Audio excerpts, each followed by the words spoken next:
We continue our conversation now with Gus Rantz, local businessman, and of course, he is also one of the candidates in the runoff for State House District 31. We've been talking about a variety of different issues. I want to talk with you. We've mentioned somewhat about perception, how people view the state. One of the things that I think has been so interesting over the last year and a half are the number of cases of fraud that we've seen, numbers not matching up with, who is eligible for Medicaid. We've had, several instances where there have been people who are making these huge salaries and they have Medicaid benefits. And rules have changed. I mean, things have really changed. So there are some strides to correct these issues. But do you think systematically in the state, we've probably got a lot of issues across the board like this? I think without question. Mm-hmm.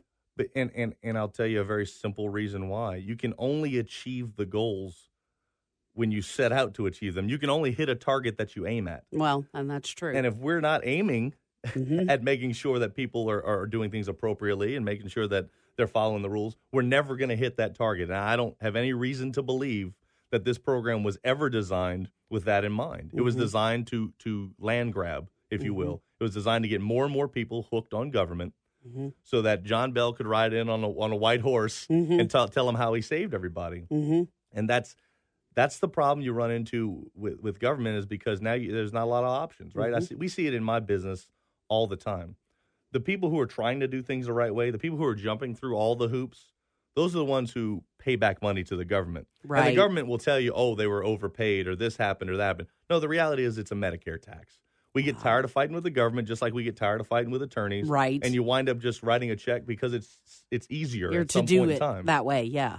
But the bad actors, they close up shop, move on down the road, and there's never a word said about them. It's unfortunate that trying to do it right is often penalized. Our government views the people trying to do it right, filling out the paperwork, with a suspect eye. Yes, they're constantly and almost looking nobody at else them. did they ever think about I know. that. It's amazing how that ends up happening. There's really no excuse for the state government not to know how much money you make. Yeah. I mean, because you send them the information. I mean, every year you're required to send them the information by May 15th. You even get an extra month from the federal government. And now they're doing this stuff quarterly, which, I mean, obviously that's a move in the right direction. But it makes you wonder how many other things are completely backwards when it comes to government. And, everybody in government ends up getting a bad name. But as we both mentioned before, there are so many great people that do work for state government, and they are there and they're working hard every day. But unfortunately, they are fighting the system, too.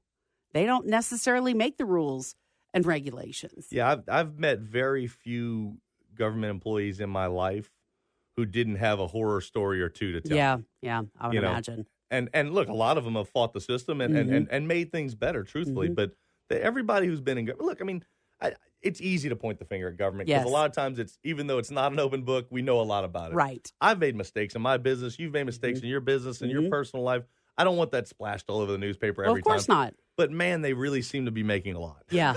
I mean, honestly, yes. I mean, and it's, to the tune of millions of dollars. I mean, this is not, something that's, okay, there's a missing $100 somewhere. No, I mean, this is significant, and it's meaningful and it's impactful.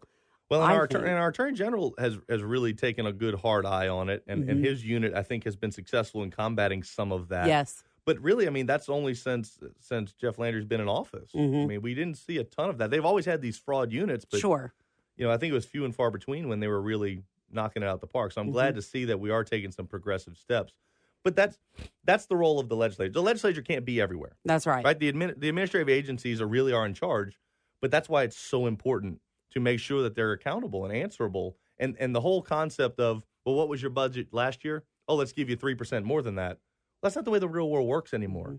Right? That was the 1950s way of doing things. Yeah. When everybody had a pension in the company store, right? But that's not the way it is anymore. So why are we still using this antiquated system? What was your budget last year? Okay, great. What do you need it to be this year to accomplish your goal? Is it more or is it less? Why? Justify it. Yeah, what really are we going to justify it, and where are we going to get it? At the end of the day, when I'm buying a television, if I'm buying a refrigerator, I'm concerned about what I'm getting for my $100. we need to be just as concerned about in the that. government. Yeah, because it's all of our money. All of us. It's what we do. What do you think are the fundamental things that state government should be doing? I mean, is it about infrastructure? Is it, is it about protecting people?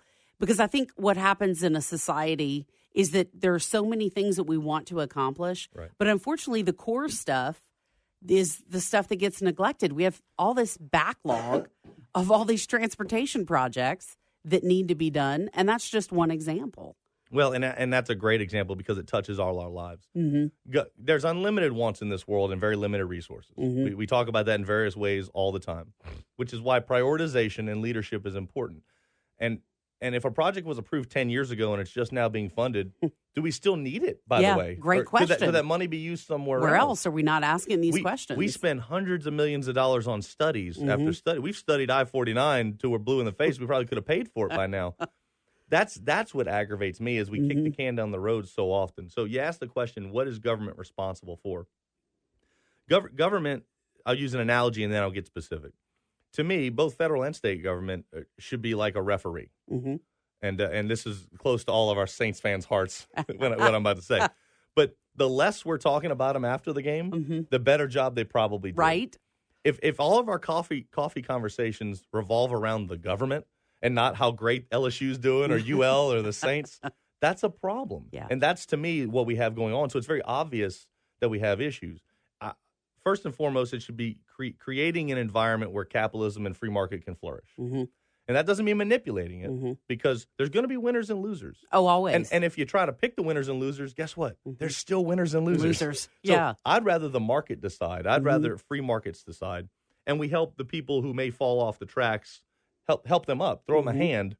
Don't lift them up. Help them up. They have to want it on their own. Yes. And so infrastructure to me is where that starts, absolutely starts. Our waterways and our roads and drainage. I mean, that's how we get to and from school, to and from work. That's how we attract business.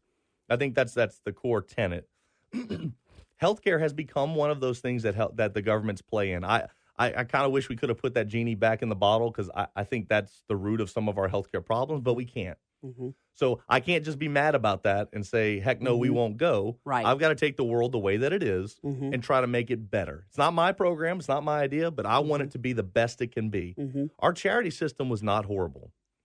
Bobby Jindal ripped the guts out of it. And so we can't, there's no putting that back. Right. Our charity system needed to be fixed. Don't get me wrong. But we had a system in place where care was being given. Now we care a lot about insurance. Insurance has never done surgery on anyone. Right. Insurance has never set a bone. Insurance has never given you a pill. It's still about care. It's about physicians and nurse practitioners and PAs and nurses and aides. That's where the care is given. That's the backbone. So we've got to remember that when we're talking about health care, it's about the care, not about anything else. All that other stuff is superfluous. So I'd like to find improve a system where maybe we fix healthcare a little bit so that it goes back to that core function. You know, taxation is one of those that's a necessary evil. And people, for some reason, don't like when I say that. But I don't want to pay taxes. Do you want to pay taxes? Who does, I mean, right? But you have to have some money to operate government, a little government, right? But it's necessary. But it should be minimally invasive. I trust you, Bernie, with $100 a heck of a lot more than I trust John Bell. Okay?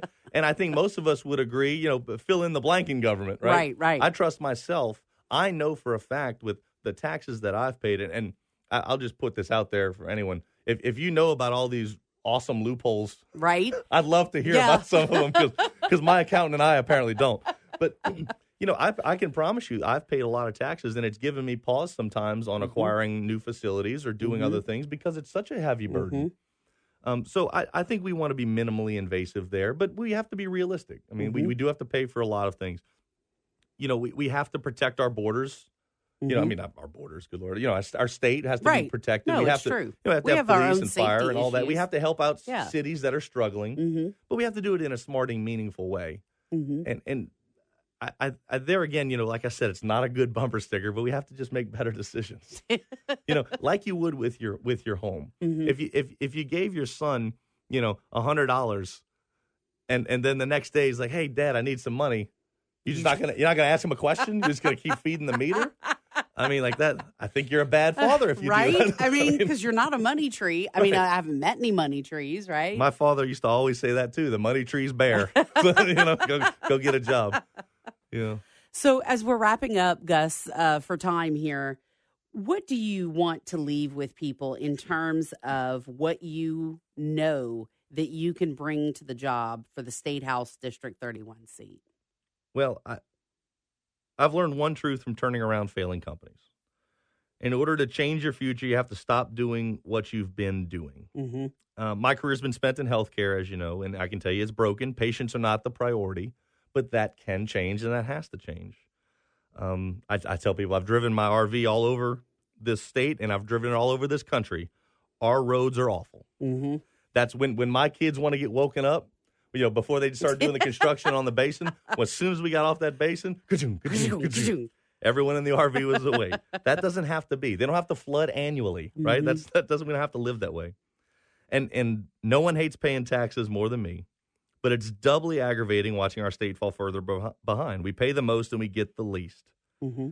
But all of this can change. It's not that complicated. If something's a priority, then make it a priority. Act like it's a priority. Fund it like it's a priority. Mm-hmm. The story I tell about taking over hospitals is kind of like this, and I stole this from my partner, Tim, by the way. I said, he used to always say, you have to dump the box of bills and receipts on the floor, sit down, and start making tough decisions. Right. It's hard. It's a job. But if we do our job, Louisiana will be able to benefit for great generations. And it's something we deserve and our children deserve. And I'll leave you with this.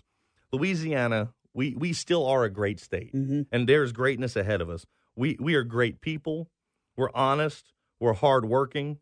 We're good cooking. Mm-hmm. We're good. We're good looking. I love that. We're God-fearing, and our government should reflect its people. So I'm asking for the opportunity to help lead our state to the greatness it's capable of. And I'm Gus Rantz. That's GusRantz.com. Gus Rantz, Gus Rantz, Gus Rantz. I don't know if we heard your name, Gus Rantz. Thank you so much for doing this with us today. I appreciate the opportunity. It's been a pleasure, sir. Thanks. Thanks, Bernie.